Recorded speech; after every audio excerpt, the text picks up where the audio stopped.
Hello and welcome back to A Year of Miracles. We are on whoa, those words seem like they blended together coming out of my mouth.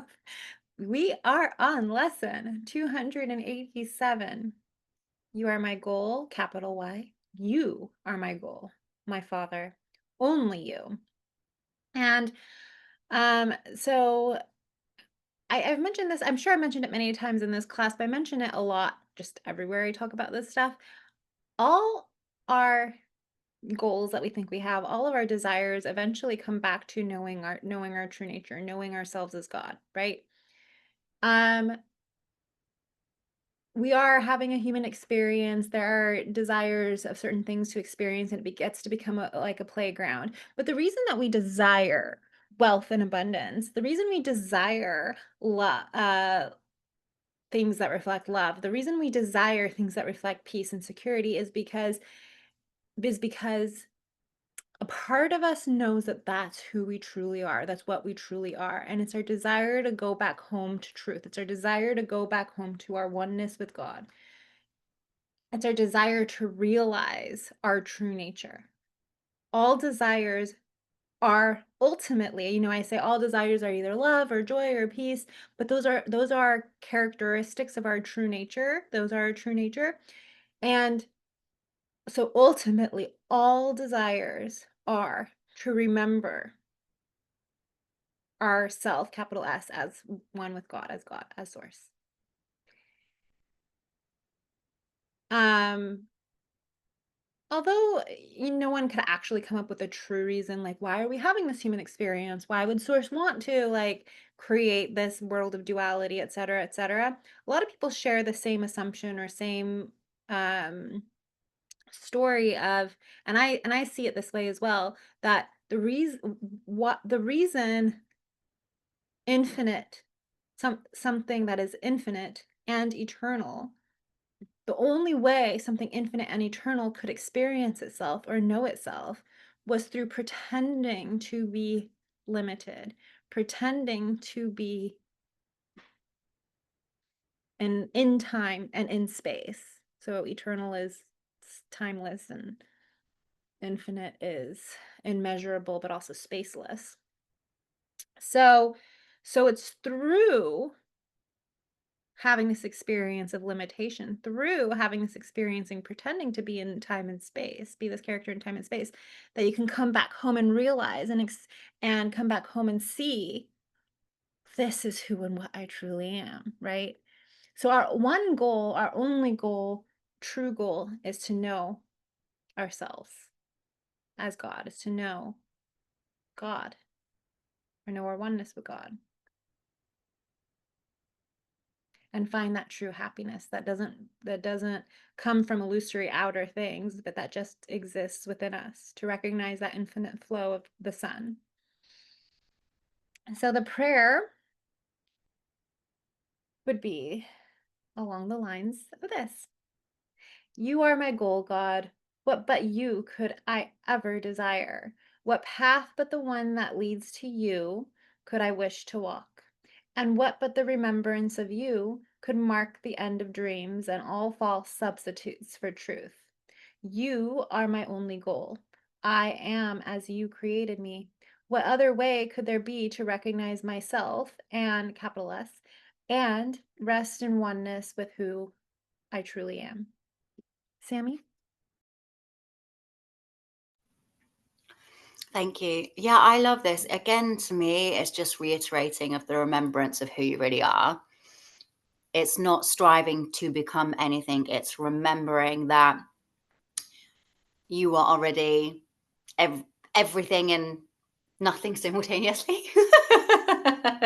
You just dreamed yourself up a nice little dream. Yeah, for me, this is just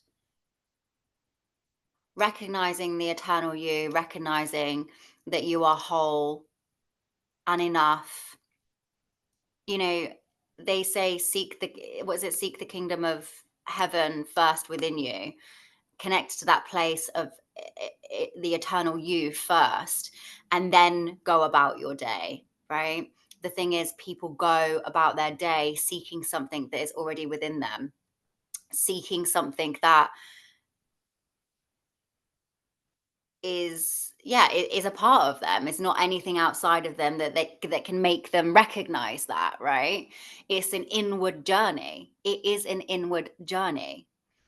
Um, and again, moving on from the lesson yesterday, when it was about awareness, we are trained to look for that thing outside of us, to place our attention and awareness outside of us. And I think this is why so many people find it hard to connect with God's source unless they follow the path of religion, to which the majority of religion make it seem like God is outside of you. So, even again, because we've been trained to believe that everything we need is outside of us. So, when we go on this internal journey, it does feel like we're flipping our world upside down. But as you do that, it's like you then become inside out and you realize that there is nothing actually that I want to say you need to do, because it's not the you that's doing, right? The you, the big self is not, it is the essence is the doer, but the ego thinks it needs to do. We're not going to go into this actually, because this is a whole nother story, but this is force versus flow. Right, the ego thinks it knows better than your godlike nature, better than the infinite, but that's what's keeping you away from the infinite. Let me just remind myself, you are my goal, my father, only you, because God is everything. And when you focus on that, everything that isn't in line with that falls away. And everything that, and I know this sounds cheesy, it says a reminder that all desires for love, peace, success, or freedom are only the same desire in disguise, the longing to return to God. And I truly believe that all of your desires and dreams will be given to you when you understand this. I do believe there are a way that you can get your dreams and desires through hustle, through the ego, blah, blah, blah. But I truly believe that anything that isn't created from the true essence of what God is, or the understanding, will fall away, as Karina said, so we can understand our true essence, because that is the purpose. So I hope that makes sense. That's it from me. Yeah, yeah, it appears as if, um the name's not coming back to me. I talk about him often. We've talked about him often. The guy who created the Sedona method, the guy who founded the Sedona method. Levinson. Levinson. Lester Levinson. Um,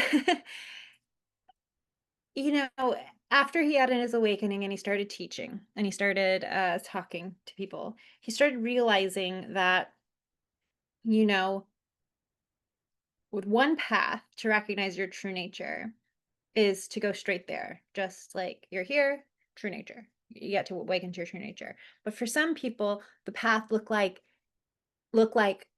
getting all those desires that you thought you wanted, so you could see that that was not actually what you were seeking. Getting the dream partner, getting the whatever money you consider, like, everybody has a different number. Some people say like, "Oh, once I hit 1,000,000, everything's gonna be great." For some people, it's once I hit 10,000,000. For some people, it doesn't matter how much they keep chasing. For some people, it's once I hit 100,000, Everybody has their imaginary number. Numbers are just numbers. They're just numbers. They're made up. But everybody has the story. Once I do this, once I have this, once, whatever. And he realized that for some people, they not need to, I wouldn't say, I don't like using the word need to, but kind of like they needed to hit those, receive those desires, so that way they can realize that is not actually the source for any of the stuff that I'm actually searching for.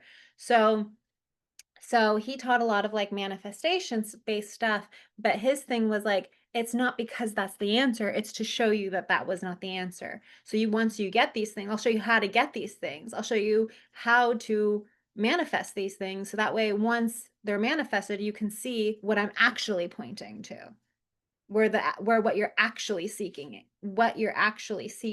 is. So, so one thing. And then, as Sammy said, the irony can be many times that once you realize your true nature and you drop all this need because you already know you are, all of a sudden it starts appearing in your reality because it's already you and there's no doubt anymore, right? And it naturally reflects the things that the love and the joy and the peace that you're now self-sourcing from where it actually comes from, you and your true nature. So it's kind of like, I talk about the big cosmic joke or the greatest secrets. Part of the big cosmic joke really is like, Michael Singer is another person that Sammy and I have talked about, maybe not on the recordings, but privately together. He's a great example because he's the person who wrote the surrender experiment, and he just started going with the flow. Wasn't like, he had no desire to manifest a bunch of money and no desire to manifest anything. His goal was just to remain as the infinite being as much as possible and trust the flow of life.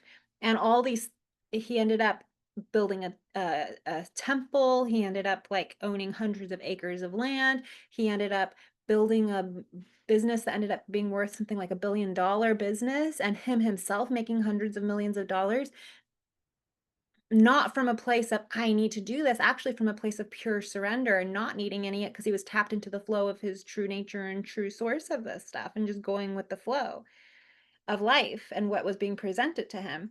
And all those things that people tend to desire just came to him effortlessly, not without challenges, but effortlessly. There's a difference between challenges that arise and something happening effortlessly. Challenges don't have to be problems. See? Anyway, I'm going a little bit off the path there. But yeah, and Sammy again inspired me to talk about that. Do you have anything to add, Sammy, before I wrap up? Okay. All right. Well, let's stop here and move on to the next lesson tomorrow. So we'll see you tomorrow for the next lesson. Bye.